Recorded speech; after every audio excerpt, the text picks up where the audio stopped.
Welcome to the Stockout. This is your show at Freightwaves for all things related to the CPG and retail industries and how the freight market relates to those industries. I'm your host for today, Mike Baudendistel. My typical co-host, Grace Sharkey, is out sick. Unfortunately, she caught the manifest pox. What you catch in Vegas doesn't stay in Vegas, apparently. So being down a co-host is a tough place to be, but I'll soldier on. I'll give you a tour, a little bit of what's happening on the freightwaves.com site, a little bit of what's happening also in Freightwaves SONAR and how those relate to the retail and CPG industries. And before I do that, I want to make sure everyone knows how to sign up for my newsletter. It can be found at www.freightwaves.com/the stockout, or if you just want to go to the site, freightwaves.com, up at the top under newsletters, it's going to be the second one under market insights. So I'd encourage you to sign up for that, in addition to any of the others that pertain to you. So a great just way to keep in touch with the freight news. Sign up for all those newsletters. Of course, Sonar subscribers get additional content that's specifically related to the data that we're seeing in our data product. So with that, head to the first story here, which I think you probably saw the reciprocal tariff announcement. I actually think this might be a positive for the CPG industry. So this was an article that was written up by Noy Mahoney. Does seem like everyone on the editorial staff is doing a lot of writing these days on the tariffs. I think probably no one more than Noy, who covers a lot of the cross-border issues between U.S. and Canada and U.S. and Mexico. And so basically what happened with this is, Trump said that any country that imposes a tariff on the U.S. will get an equal one back, no more, no less. Very simple. It is very simple, and do think this is one that could potentially protect the CPG industry. CPG manufactures a lot of its products domestically here in the U.S. The Consumer Brands Association likes to point that out and calls it the biggest biggest manufacturing industry in the United States is consumer packaged goods. A lot of those are manufactured in one centralized location and distributed throughout North America, or even sometimes outside of North America. Sometimes there are small tweaks to formulas because there's different regulations in Canada up until recently. Differences in Canada in regulations for red dye, for instance, or in Mexico, they can't have the cartoon characters on cereal boxes, so those are edited out. But for the most part, I think that this is a sort of a net positive for the CPG industry that manufactures in the U.S. Also, if this leads to a reduction in tariffs against the U.S. ultimately, which I think is the goal, that assuages CPG's biggest concern, which I think related to tariffs, is that there are certain ingredients that can only be sourced in certain countries overseas. And if there's blanket tariffs against countries, then it's just those ingredients are going to rise, and that could do nothing to protect American jobs because just certain ingredients can be found no place other than certain areas. And it's something the CPG companies are already struggling with a little bit, particularly the ones that are in chocolate or coffee. We've seen both Hershey's, talked about this last week in the Stockout, Hershey's and Mondelez both guided down rather significantly, particularly is because of the cocoa prices that have been high for the past year. Some of those forward contracts are starting to roll off. So they are struggling with input costs, don't want those to get any worse. So do think that Trump threatening to impose reciprocal tariffs on anyone who comes against the U.S. with their tariffs, could potentially maybe alleviate a little bit of the trade war concern that the CPG companies are having. I'm going to move on to the next topic here. This was an article written up by Eric Kulish, who focuses pretty heavily on the air cargo industry. So the parcel carriers are being blamed for a delay in the de minimis removal. Folks, the last week's show was on the de minimis exemption. Would encourage you to go back and listen to that if you want all the detail here. But this was kind of what was new. Here was this representative from Connecticut, Rosa DeLauro, was blaming Trump's closeness with FedEx founder Fred Smith for influencing the pushback on the de minimis. Both that Congresswoman and the National Council of Textile Organizations want the de minimis exemption to be banned entirely. De minimis exemption means that for packages less than $800, they are not subject to tariff, which This was a small issue if you go back a number of years, but it was really expanded heavily in about 2015 or 2016 when they took the exemption from $200 to $800. It's been exploited by a lot of these cheap e-commerce companies.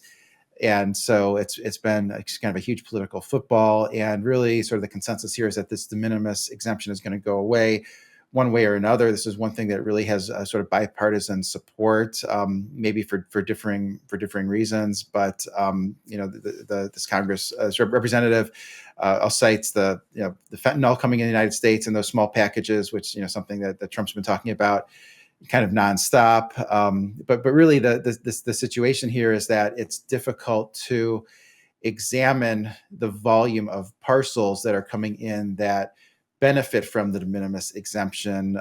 Sort of seen statistics on this that there's something like 1.3 or 1.4 billion parcels that are using the de minimis exemption, and there's just strictly not the infrastructure in place, the personnel, the systems in place to process that many parcels at customs without causing delays in other items. And that was really the rationale for the pushback. Don't think too many people wanted the exemption to remain in place. It's just a matter of getting sort of the personnel in place. The Postal Service for 2 days stopped taking these packages, and the Postal Service said that authorities needed more time to step up an effective mechanism for collecting the duties. So that's really the issue.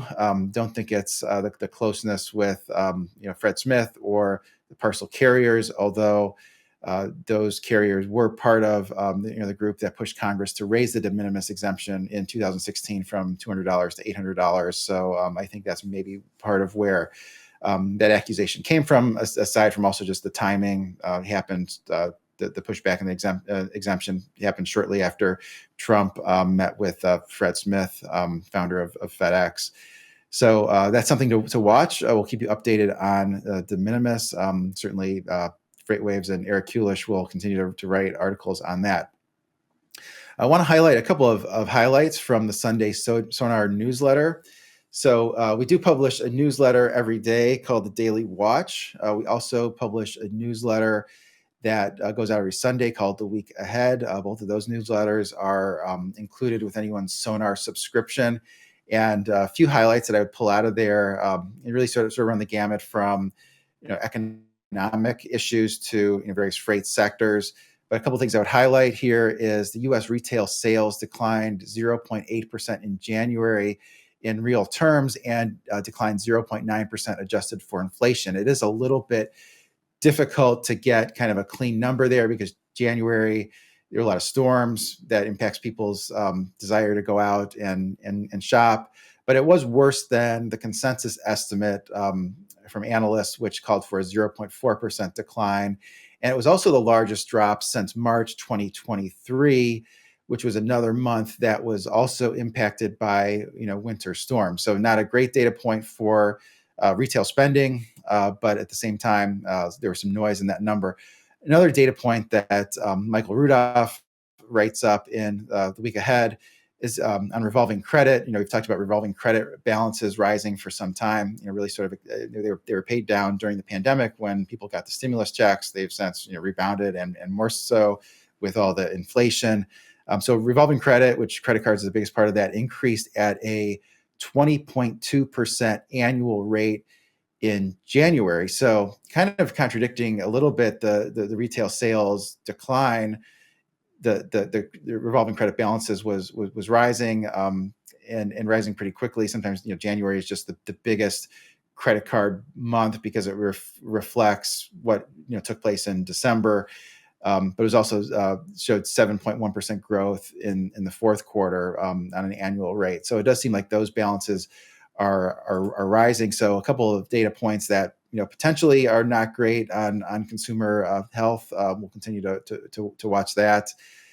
Really the last year or so in the freight market, it was the consumer that was propping things up while the industrial economy was lagging. So it'll be interesting to see what happens with the consumer going forward. There are also a couple of data points in the Week Ahead newsletter highlighting the freight market, some that suggest that the freight market is improving some. And the first one was this Cass Freight Index in January showed truckload line haul volumes turning positive on a year-over-year basis for the first time in 2 years. So Cass is a partner with Freightwaves. We get some data from Cass, and Cass says its cycle is moving in a positive direction, but the cycle won't move as sharply up as it did the past two freight cycles. So Cass does seem to be on board with capacities coming out of the freight market. That's going to lead to a melt upward in freight rates, but it doesn't sound like, from what they're seeing, that it's going to be dramatic. If you're not familiar with Cass, they work on behalf of shippers, processing payments, auditing freight bills to make sure that shippers are not being overcharged for things like accessorials. Another data point that I thought was worth highlighting here from the newsletter is the outbound tender rejection index in Sonar is higher than it has been the past 2 years at this time of the year. It's currently 5.8%, 5.87%. This time last year was 4.82%. And then this time 2 years ago, 2023, it was 3.33%. So 5.87%, not a dramatic number. It is worth pointing out, middle of February, weak time of the year. March is usually the time when the freight market heats up for the carriers. It's pretty much sort of the make or break month for the first quarter, and really when some of those seasonal merchandise for summer, which tends to be big bulky merchandise, tends to move. It takes up a lot of space in trucks, and so March I think is really going to be telling. And I think you're going to want to watch Sonar, want to watch Freightwaves TV every day to see sort of what's happening, and is March really living up to an improving freight cycle like we expect. I want to move on to the next topic here, and this is from the newsletter last week, the Stockout newsletter last week, which hopefully you're subscribed to that. If you don't know how to subscribe, see the first part of this show. And I write up, ask the question, will ocean rates collapse? And have ocean tender volume index, which, what this shows is, yes, it's falling. That's just a function of Chinese New Year. Chinese New Year came early, started, January 29th. It does last a couple of weeks. So we haven't seen a rebound yet. 2024 was that green line, and that really outperformed the previous year by a wide margin, and imports have been tracking up about 15% for last year relative to norms. It's particularly strong in locations like the Port of LA, which it seemed like every month they were talking about a new record volume for that time of the year. And some of the interesting stats that we have on the site, Stuart Charles does a great job of covering the ocean freight market, and he cites Global Port Tracker. And Global Port Tracker does not expect any kind of major fall off in demand the first half of this year, kind of to the contrary. So they're saying, January up 8%, February about flat, March up 11%, April up 8%, May up 5%, and June down about 0.5%. So anywhere from sort of flat to down 0.5% to up 11% for the first 6 months of the year. So maybe not quite as strong on a year-over-year basis as last year, but still showing demand holding up very strong. It does seem like most everyone is on board with the view that this reflects a pull forward. Like the National Retail Federation said, it's sort of as soon as Trump won the election, there's pull forward in demand for ocean shipping. Some would say it happened even before that, with the potential for an ILA strike and more disruption at the ports there. So there's a potential, I think, for demand to fall off in the later part of this year, which is part of why ocean rates could decline. And then on the capacity side, you can have capacity rising for a couple different reasons. One of which is the potential return to the Red Sea, which those attacks seem to have declined with the ceasefire. At least the rebels say they're not going to attack the ships as long as the sort of the ceasefire is in place. And the carriers are a little bit reluctant, I think, to return to the Red Sea, just because it really helped their profitability, helped the rates to have those longer routings. I've seen estimates like from Flexport. There was a webinar where they talked about having those longer routings around the Cape of Good Hope actually reduced the effective capacity in the ocean market by 8 to 10%. So that was really dramatic. But then they also say, well, in a competitive marketplace, you would think that the carriers would start to return because they can move a container through the Red Sea on those competitive routes about $400 to $500 less per container than around the Cape of Good Hope. and it's also with much higher service levels, because it's going to be much shorter to those routings. Let's say from Asia to Europe in particular. So it seems like if there's a return to that, that's going to increase the effective capacity in the marketplace. So that's something to watch. And then also what's something to watch is the capacity that's going to come into the market more or less organically just from shipbuilding. The ocean market was so strong during COVID that there were lots of orders for additional capacity. And I've seen estimates there that the order book is calling for 8% additional capacity coming in this year in 2025, and then another 6% coming next year in 2026. And so you could have capacity coming in from the Red Sea, in addition to capacity coming in for shipbuilding. And you sort of think about, well, are there any mitigating factors to all this ocean capacity coming in? And one of those things could be congestion. I mean, I think one of the things that surprised people last year was the degree of congestion, particularly at the port of Singapore. And that really did had a big impact on rates. Have the Freightwaves Baltic index that we can show. So this is a sonar data point that we get from Freightwaves. The white line is China to the North American West Coast. The orange line, China to the North American East Coast. That's higher because it's a longer routing time. But you see sort of like three humps. It's almost like a three-hump camel, where right at the beginning of last year, that was reflected the sort of the Red Sea attacks. Red Sea attacks started right at the end of 2023, and so you've had that big shoot up in rates there, and they came down somewhat as supply chains normalized to a certain extent from those attacks. But then you saw this next big increase right around May through July, and that was right around the time when there was a lot of congestion.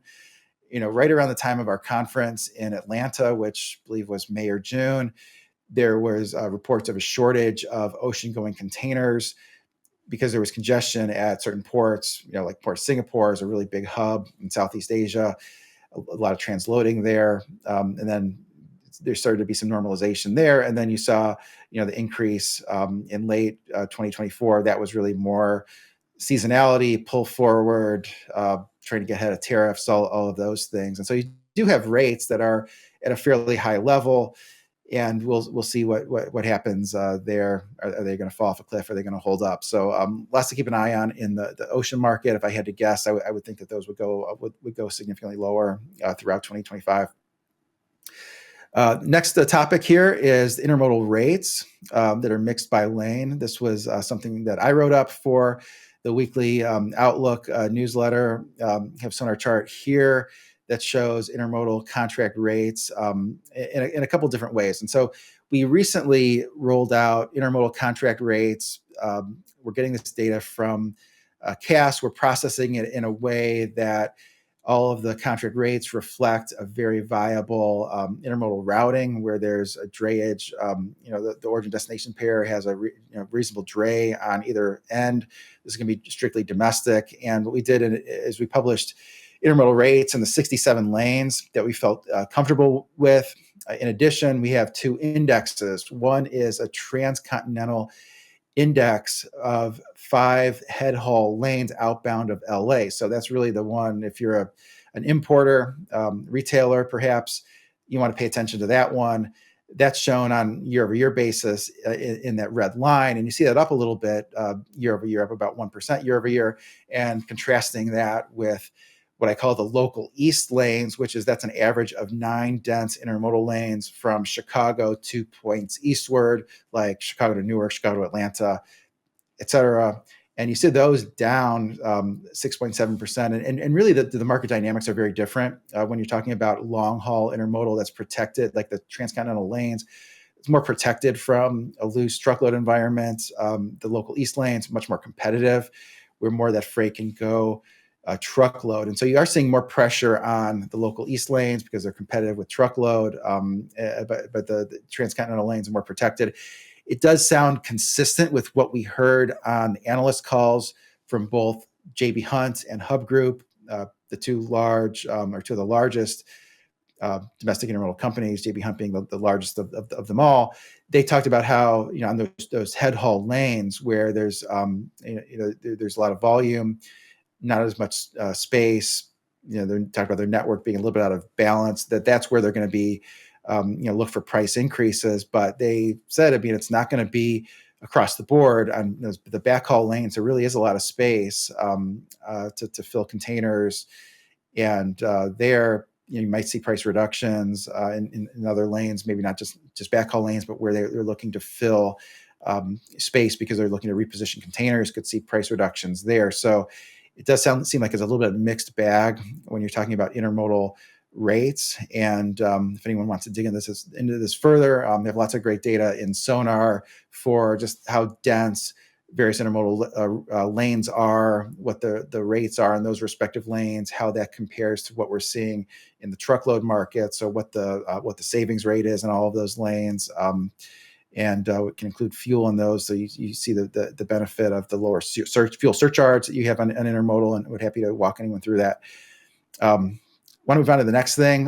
This was a kind of a silly one, but a segment that Grace Sharkey thought of, which is Who Asked for This? And the idea was, we were on all these newsletters for CPG industry, and the CPG industry has gone through this period where they've really raised prices a lot. I'm sure you've noticed grocery prices, 20, 30, 40% higher than they were before the pandemic, not getting much of a break here.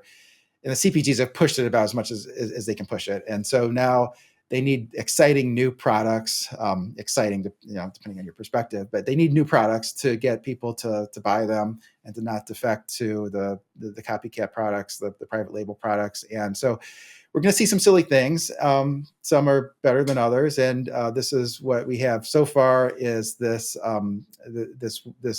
graphic that we have from Mondelez, which is a foot-long Oreo cookie. I don't know if we can get the picture up for this, but this was the latest thing that caught my attention was Subway and Mondelez. Mondelez owns Oreo cookies, among many other things, launching a foot-long Oreo. So there you have it. Not something I think you should maybe eat by yourself, but if you're having people over, doesn't sound too bad. It's not going to be as bad as some of the other things that we're going to have on the Who Asked for This segment. So we'll leave it at that.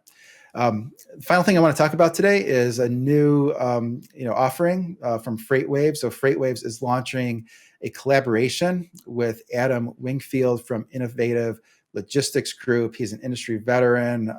He has about 22 years of experience, I think the notes say, in trucking industry. And so we're launching a product called Playbook, and there's going to be a lot of free resources that are immediately available on www.freightwaves.com/playbooks. And so this is going to be designed for small business owners in the trucking space. So like in the carrier side, so not necessarily the intended audience of the Stockout, which is a little bit more shipper focused, but I know that some will listen to what I'm saying who are servicing those companies, so they understand what the shippers are looking at, and these trends impact them as well. The super successful people are part of the 1%. They're part of that very, very small percentage. That's why I don't want you to do things that everybody's doing. I want you to do the small things that nobody else is doing. The people that are most successful in this business treat it like it's the only thing that's bringing income into their household. If you do that, then you'll have the same results. These people operate like they have no other chance. They have nothing else going. This is the only breadwinner that they have in play. I'm Adam Wingfield, and this is the Freightwaves Playbook. Become part of the 1%. Sign up for Freightwaves Playbook today. Go to freightwaves.com/playbook and check out those resources.